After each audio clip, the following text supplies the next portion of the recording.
Hello everyone, I'm back to do a quick video on limitations on state power. This is my con law video number 3.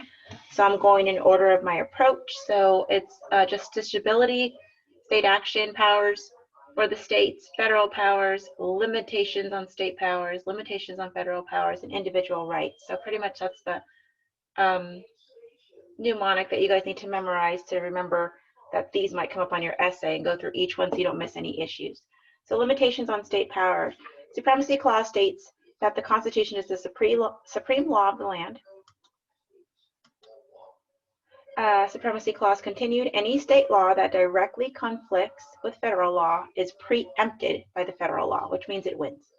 Conflict preemption, state law conflicts with federal law concerning same subject matter, the state law is deemed invalid. Lots of MBEs on this. Field preemption. If federal government intends to occupy the entire field, states cannot even try to regulate that field. The DCC, the Dormant Commerce Clause, we only bring this up if we have state action involved. Okay, state action, because federal action is based on the regular Commerce Clause. We'll talk about that in my next video. DCC, only bring it up if it's state action involved.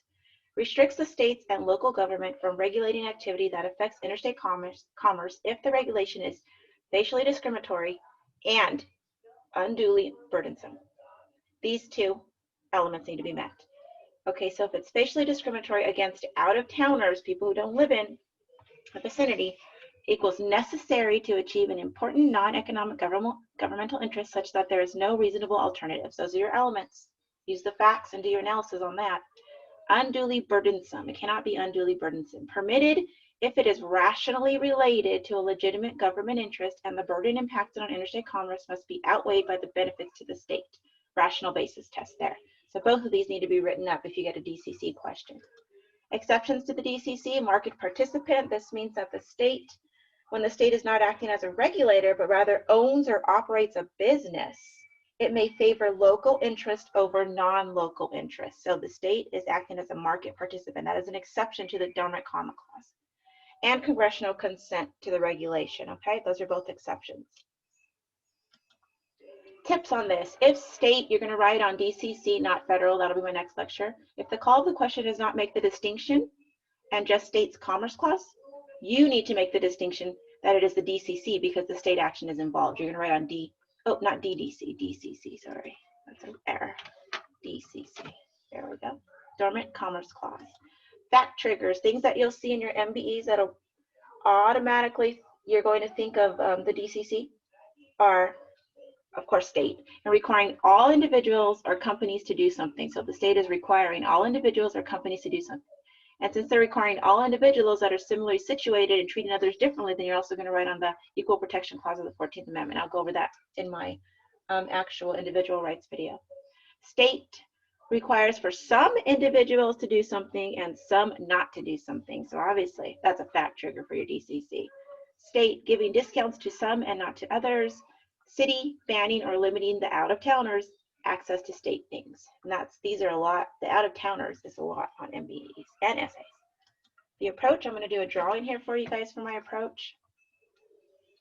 Let me get up a new slide here. My whiteboard so I can write on it, and I actually do write this down every time I do a con law essay. It goes like this. I have on the top, let's do drawing. I have DCC.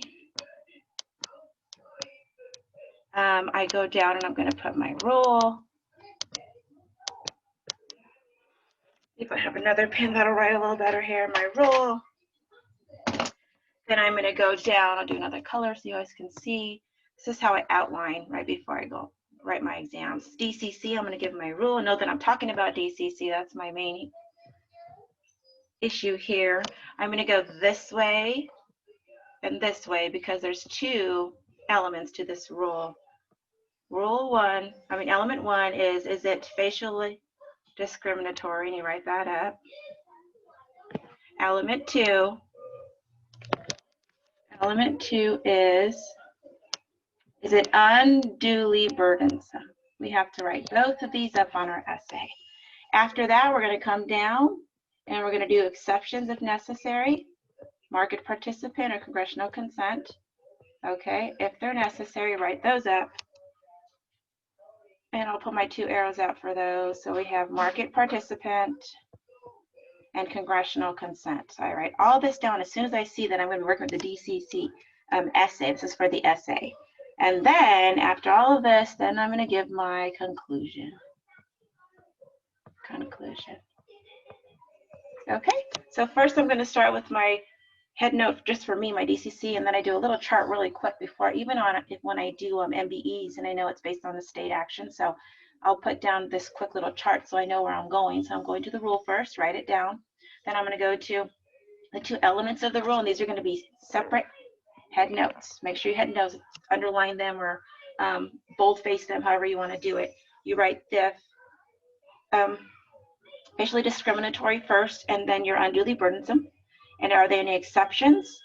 Market participant, and then congressional consent, and then you do your conclusion. So that's how I usually do, and I do this for every essay that I write. It's quick, it's easy. If you forget something, it's right here. So that's my video, and I hope you guys are doing good on your actual practicing, because you do have to do a lot of MBEs. It doesn't come naturally. I've been doing this for many months now. And the more MBEs you do, the more you understand them, and the more essays you do, the faster you can write down your outlines and get started. And the more you'll see where the facts belong to. That's another issue. Get all the facts in there and get all the issues.